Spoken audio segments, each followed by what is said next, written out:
First ever factory outlet Mukunda jewellery KPHP Kothapet Khammam Somajiguda Hanamkonda.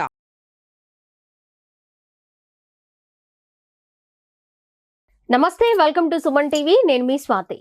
Navara rice, ఈ rice మార్కెట్లో చాలా ఈజీగా దొరుకుతున్నాయి. డయాబెటీస్ వాళ్ళకి చాలా హెల్త్ బెనిఫిట్స్ ఉన్నాయి. ఈ నవారా రైస్ ఉపయోగించుకోవడం, రైస్ తీసుకోవడం, దానివల్ల వచ్చే గంజి తాగడం, వీటి వల్ల హెల్త్ బెనిఫిట్స్ చాలా చాలా ఉన్నాయి. అంటే షుగర్ పేషెంట్స్కే కాదు, చాలా హెల్త్ ప్రాబ్లమ్స్కి ఇది చెక్ పెడుతుంది అనమాట. మీరు ఈ నవారా రైస్ హెల్త్ బెనిఫిట్స్ ఏంటో ఈరోజు మనం డిస్కస్ చేసుకుందాం. మనతో పాటు ఉన్నారు సురక్ష ఆయుర్వేద అండ్ పంచకర్మ స్పెషలిస్ట్ పూర్ణ రాజేశ్వరి గారు. నమస్తే మేడం. నమస్తే అమ్మా. మేడం, నవారా రైస్ గురించి చాలా మందికి తెలియదు. ముఖ్యంగా డయాబెటీస్ పేషెంట్స్ కి ఈ నవారా రైస్ వల్ల చాలా చాలా బెనిఫిట్స్ అందుతున్నాయని వింటున్నాము. ఏంటి, ఎలా తీసుకోవాలి, ఎలా ఉపయోగించుకోవాలి, హెల్త్ బెనిఫిట్స్ ఏంటి? మామూలుగా మనం ముడి బియ్యం అంటే పాత రోజుల్లో బాగా ఎర్రటి ధాన్యం దొరికేది. దాన్ని వండుకుంటే ఇంచుమించుగా నవారా రైస్ కలర్లోకే ఉండేది అన్నం. కానీ ఇది ఇంకా రెడ్ అనమాట. రెడ్ అంటే ఇంకా మామూలు బ్రిక్ రెడ్ కాదు, కుంకుమ కలర్ అనుకోవచ్చు. అన్నం వండాక ఇలా కుంకుమ కలర్ వస్తుందమ్మా. ఓకే. సో ఇది బీట్రూట్ కర్రీ కలుపుకున్నప్పుడు లేదా ఉలవచారుతో రైస్ తీసుకుంటున్నారు సరిపోదు, ఉలవచారు వైట్ అయిపోద్ది. ఇది బాగా థిక్ రెడ్ అన్నం, ఇది అన్నం అనమాట. సో ఇది మెయిన్ గా డయాబెటీస్ పేషెంట్స్ కి చాలా అద్భుతంగా పనిచేస్తుంది. అంటే మన దేశంలో ఒకప్పుడు చాలా వేల కొద్ది వెరైటీస్ ఆఫ్ రైస్ ఉండేది. అంటే చాలా రాజమూడి అని చెప్పేసి, నల్ల బియ్యం అని, ఎర్ర బియ్యం అని, ఇట్లా రకరకాల పేర్లు ఉంటాయి. ఇప్పుడంటే ఏవో బీపీటీ ఇవన్నీ వచ్చినాయి. కానీ అంతకుముందు మన రైతు వారీగా, మన దేశం వ్యవసాయ దేశం కదా, అప్పట్లో కొన్ని వేల రకాల వరి అనేది మన రైతులు, ముఖ్యంగా సౌత్ వాళ్ళు, కర్ణాటక, తమిళనాడు, కేరళ, ఆంధ్రాలో ముఖ్యంగా పండుతుండే అనమాట. ఒరిస్సా కూడా. సో అటు నార్త్ అంత ఉండకపోవచ్చు, గోధుమలు కదా అక్కడ. సో అందులో ఏంటంటే ఇప్పుడు లేటెస్ట్ రీసెర్చ్గా ఏం కనుక్కున్నారంటే, అన్నిటిలోకి ఈ నవారా ధాన్యం చాలా అద్భుతం. ఇది తీసుకుంటే మన శరీరంలో అసలు చాలా వ్యాధులు రాకుండా మనల్ని మనం కాపాడుకోవచ్చు. అసలు ఆరోగ్యానికి సంజీవిని అంటే ఒక రకంగా అన్నం విషయంలో ఇదనమాట. ఇది కూడా ఒక పూటే తినాలి, కొంచెం జాగ్రత్తలు తీసుకోవాలి. మామూలుగా మనం 3 పూట్ల అన్నం తింటున్నట్టుగా తినకూడదు. సో ఒక పూట ఆహారంలోనే ఇది ప్లాన్ చేసుకోవాలి. రెండో పాయింట్ ఏంటంటే, ఇది మనం గంజి కాసేసుకుని, గంజిని కూడా మనం ఉపయోగించుకోవచ్చు. ఇది గంజి అనమాట. అసలు ఎంత అందంగా ఉంది. గ్రేప్ జ్యూస్ లా అనిపిస్తుంది. శారీపా, నాకైతే శారీపా అంటాం, సుగంధి వాటర్.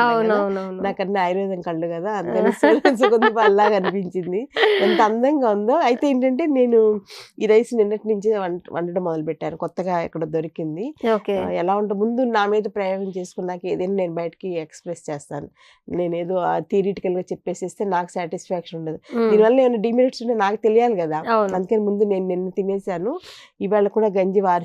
టేస్ట్ ఎలా ఉంటుంది? టేస్ట్ బాగుంటుంది, తీగా ఉంటుంది. మన నార్మల్ రైస్ లానే ఉంటుందా? రైస్ లా కదా, రైస్ కన్నా అదో రకం టేస్ట్. కాకపోతే మనకి పచ్చళ్ళు కలుపుకోవడానికి ఒక రకమైన టేస్ట్ అలవాటు పడ్డాం కదా, పులుసులు, ఆ టేస్ట్ ఉండదు. ఇదేంటంటే అందరి మీద కలిపి కొంచెం అన్నం వండుకునైనా వాడుకోవచ్చు. అంటే పెరుగన్నంలోకి వాడుకోవడం అట్లా చేసుకోవచ్చు. లేదా ఈ గంజి ఉంది కదా, ఈ గంజిలో ఈ అన్నం వేసేసి రాత్రిపూట దీనికి మామూలు మూత ఉంటుంది కదా, గ్లాస్ మూత పెట్టకుండా క్లాత్ కట్టేసేస్తే కనుక ఇందులో మంచి పాజిటివ్ బ్యాక్టీరియా డెవలప్ అవుతుంది. అంటే మనకి ఇదే కదా మన సీక్రెట్. రాత్రి అన్నంలో గంజి పోసేసుకుని పొద్దున్న తినడం అనేది మనకి ముఖ్యమైనటువంటిది. మన భారతదేశంలో హెల్త్కి సీక్రెట్ ఏంటంటే, అది బెస్ట్, చీపెస్ట్ అనమాట. ఇంకా ఈజియెస్ట్, బెస్ట్. నేనైతే ఏదైనా ఈజీగా చూసుకున్నాను, ఎందుకంటే నాకు టైం ఫ్యాక్టర్, పరుగుల మీద ఉంటాను. పొద్దున్నే టిఫిన్కి పచ్చడి చేసి, అది చేసి, ఇది చేసి, ఇది చేసి వీళ్ళకి నచ్చదు, అది చేస్తే వాళ్ళకి నచ్చదు. వీటన్నిటి బదులు శుభ్రంగా ఇలాంటి అన్నంలో కొంచెం ఈ గంజిలో ఈ అన్నం వేసేసుకుని, కొంచెం సాయంత్రం అన్నం వేసేసుకుని కనుక మనం తీసుకుంటే, దాంతో ఇంకా అది రాత్రిపూట మూత పెట్టకూడదు. మూత పెడితే పాజిటివ్ బ్యాక్టీరియా కరెక్ట్గా డెవలప్ అవుతుంది. గాల్లో నుంచి వచ్చిన బ్యాక్టీరియా ఇందులో కలవాలన్నమాట. అందుకని క్లాత్, కర్చీఫ్ లాంటి క్లాత్, వాసన కడతా ఉంటాం కదా మన వాళ్ళు, పాత వాళ్ళు, అలా వాసన కట్టేసేసి ఉంచేసుకుంటే బ్రహ్మాండంగా పొద్దున్నకి మంచి బ్యాక్టీరియా ఉన్నటువంటి, పాజిటివ్ బ్యాక్టీరియా ఉన్నటువంటి ఫుడ్ మనకి రెడీ అవుతుంది. ఇది పొద్దున్నే పరగడుపుని తిన్నా ఓకే, లేదా మధ్యాహ్నం భోజనంలో తిన్నా ఓకే. ఎందుకంటే పొద్దున్నే తింటే ఇంక నెమ్మదిగా ఆకలి అనేది ఉండదు. దాని బదులు మధ్యాహ్నం భోజనంలోనే అంటే డైజెస్ట్ అవడానికి టైం పడుతుంది. ఎందుకంటే అంత ఫైబర్ కదా, అంత పీచు పదార్థం చాలా ఎక్కువ ఉంటుంది. అదంతా డైజెస్ట్ అవడానికి అందులో బాగా థిక్ లేయర్ ఉంటుంది అనమాట. ఇంకోటి ఏంటంటే, ఇందులో అన్ని మైక్రో న్యూట్రియంట్స్ అంటాం కదా, అవన్నీ కూడా చాలా ఎక్కువగా ఉంటాయి. ఇందులో మనకి కాల్షియం కానీ, మెగ్నీషియం కానీ, ఐరన్ కానీ, ఇలాంటివన్నీ చాలా ఎక్కువ ఉంటాయి అనమాట. అందుచేత ఫైబర్ ఎక్కువగా ఉండడం వల్ల అరుగుదల కొంచెం. జిమ్ చేసే వాళ్ళు తినొచ్చా మేడం? బ్రహ్మాండంగా తినొచ్చు. సో ముఖ్యంగా దీనికి ఇది ముఖ్యంగా కేరళలో పండించే పంట. మనకు ఆయుర్వేదంలో దీనితోటి రకరకాల ట్రీట్మెంట్స్ చేస్తాం మేము. నవరకిడి అని చెప్పేసి నరాలను యాక్టివేట్ చేయడానికి ఇది బాగా పనిచేస్తుంది అనమాట. అంటే ఎక్స్టర్నల్ గా చేస్తాం, ఉడకబెట్టేసేసి ముద్దలా చేసి దాంతోటి చేస్తాం అనమాట. సో మనం ఆహారంగా తీసుకోవడం వల్ల కూడా మన నరాలను యాక్టివేట్ చేస్తాయి. చాలా మందికి ఇప్పుడు వచ్చే వ్యాధులు నరాలు చచ్చుబడిపోవడం, మోకాళ్ళు అరిగిపోవడం, ఒబెసిటీ, తర్వాత క్యాన్సర్, గ్యాస్ట్రిక్ అల్సర్స్, ఇలాంటి ప్రాబ్లమ్స్ అన్నిటికి కూడా నెంబర్ 1 ఫుడ్ ఏంటంటే రైస్ ఏంటంటే నవరధాన్యం అనమాట. తర్వాత ఇంకోటి ఏంటంటే ఇది తీసుకోవడం వల్ల మనలో ఇమ్యూనిటీ కూడా చాలా బాగా పెరుగుతుంది. ఇమ్యూనిటీ బాగా పెరగడం వల్ల అసలు మనకు చాలా వరకు వ్యాధులు రావు కదా. సో ఏ వ్యాధి అయినా మనకు వస్తుందంటే మనలో ఇమ్యూనిటీ తగ్గడం. అందులో ఇప్పుడు అందరికీ యూత్కి ఆటో ఇమ్యూన్ డిజార్డర్స్ ఎక్కువగా చూస్తున్నాం. ఆటో ఇమ్యూన్ డిజార్డర్స్ వాళ్ళకి ఇది బెస్ట్ ఫుడ్ రెసిపీ అనమాట. అలాగే క్యాన్సర్ పేషెంట్స్ కూడా చాలా అద్భుతమైనటువంటి మెడిసిన్. ఇది ఎక్కువ తినలేకపోయినా ఎంతో కొంత తింటే కనుక సరిపోతుంది. మామూలుగా మనం పనికిరాని తెల్లను ఎక్కువ కేజీలు తినేసే కన్నా ఇది కొంచెం ఒక ముద్ద తిన్నా కానీ చాలా మంచిది అనమాట. సో అన్నం ఇలా ఉంది, వండినటువంటి అన్నం మీకు చూపిద్దామని చెప్పేసి, ఎందుకంటే నమ్మరు, నేను చెప్తున్నా ఏదో కబుర్లు చెప్తుందిలే ఇవిడ అనుకుంటారు, అందుకని చూపిద్దాం అని చెప్పేసి తీసుకొచ్చాను. అలాగే వార్చినటువంటి గంజి, ఇది యాక్చువల్లీ నెయ్యి సీసా. సో ఆ నెయ్యి సీసాలు నెయ్యి అంటుపోయి రావట్లేదు, వేడి గంజి పోసారు అదంతా కరిగిపోయింది. సో మల్టీపర్పస్ గా పనిచేస్తున్నాం గాజు సీసాల పై, ఇక్కడ తీసుకురావడం కోసం గాజు సీసాలు పోసాను. లేకపోతే ఇంట్లో అయితే స్టీల్ గిన్నెలో పోసుకుంటే సరిపోతుంది. సో దీంట్లో ఈ అన్నం వేసేసి రేపు మధ్యాహ్నం కానీ అలాగా కొంచెం నిమ్మకాయ పచ్చడి, తర్వాత కొంచెం సాయంత్రం వేసుకుని తింటే అద్భుతమైనటువంటి రెసిపీ. ఇది అందరికి ఇంట్లో నలుగురు కలిపి ఈ క్వాంటిటీ తిన్నా మంచిదే. ఎందుకంటే ముందు మామూలుగా వైట్ రైస్ మనకు నచ్చిన పెరుగన్నంలోకి మాత్రం అద్భుతమైనటువంటి టేస్ట్ అనమాట ఇది. మీకు అది కూడా చూపిస్తాను. సో ఇదేంటంటే ఈ నవర అన్నం, ఇందులో సాయంత్రం లవణం వేసాను. ఈ సాయంత్రం లవణం కూడా కనిపిస్తుంది కదా. తర్వాత పెరుగు, పక్కన పెరుగు వేసానండి. కలిపేస్తే ఎలా ఉంటుందని ఇలా విడివిడిగా అయితే చూడడానికి బాగుంటుందని ఇలా సెట్ చేశాను. ఇందులోకి నిమ్మకాయ పచ్చడి, దబ్బకాయ పచ్చడి, నిమ్మకాయ పచ్చడి అండి.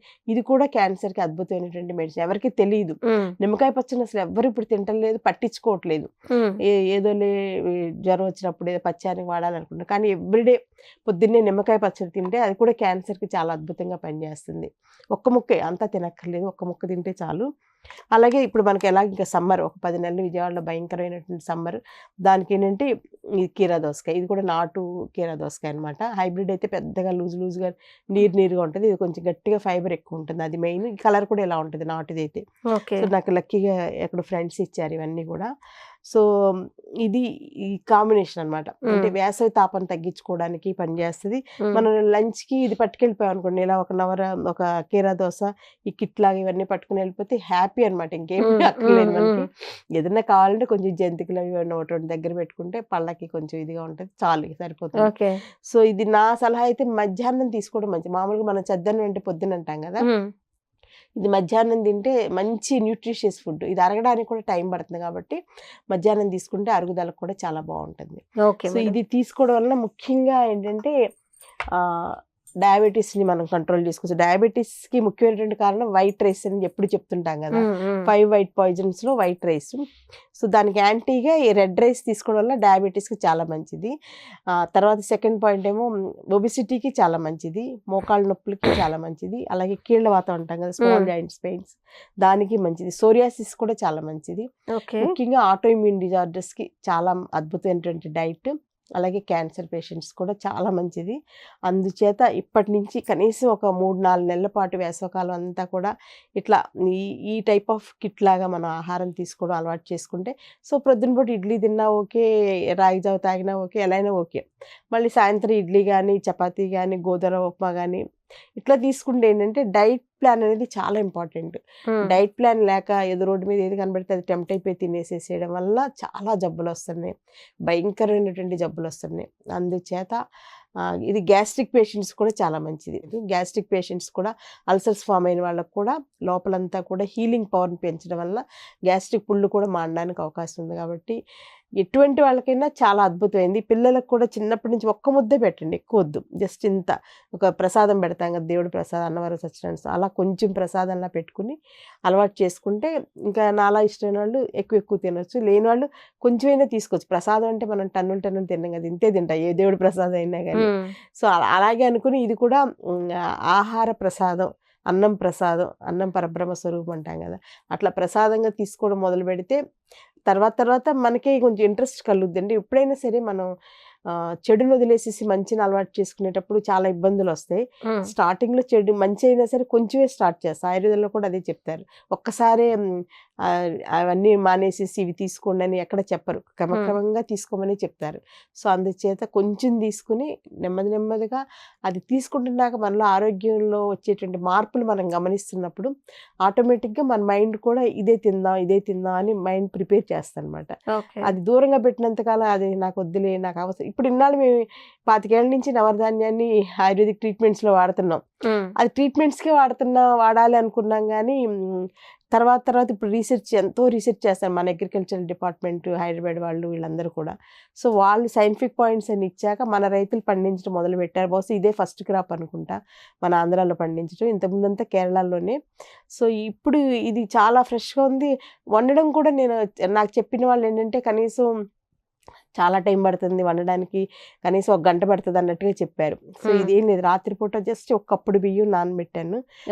రాత్రే అంటే 7, 8 టైంలో నానబెట్టాను. కానీ 10 వరకు ఉంటే మర్చిపోతామేమో తెలియదు కదా అని 7 గుర్తొచ్చింది, నానబెట్టేసి మూత పెట్టేసేసి ఉంచాను.